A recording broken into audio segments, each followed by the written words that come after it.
నిన్ను వదిలిపెట్టేసిన పరిస్థితుల్లో అందరూ నిన్ను అర్థం చేసుకోవట్లేదు. నువ్వు ఏ మాట అంటే ఆ మాటను తప్పుగా తీసుకుని వక్రీకరించి నిన్ను కార్నర్ చేసి ప్రతి ఒక్కరు నిన్ను ఇబ్బంది పెడుతున్నారా?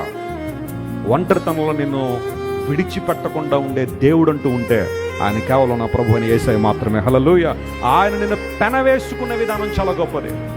ఆయన నిన్ను హత్తుకునే విధానం చాలా గొప్పది. ఇమాన్యుయల్గా ఈ లోకానికి వచ్చిన దేవుడు మనకు తోడు అన్నవాడు. యుగ సమాప్తి వరకు నేను మీతో కూడా ఉంటానని వాగ్దానం చేసిన దేవుడు. ఆనాడు యాకోబుకు వాగ్దానం చేశాడు, నేను చెప్పే మాట నెరవేర్చే వరకు నేను విడిచిపెట్టినని వాగ్దానం చేసిన దేవుడు ఈ రోజు అదే మాట మన మధ్య పలుకుతున్నాడు. I will never leave you nor forsake you.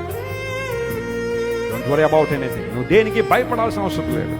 ప్రజలు నిన్ను చేదరించవచ్చు, ప్రజలు నిన్ను హేళన చేయొచ్చు.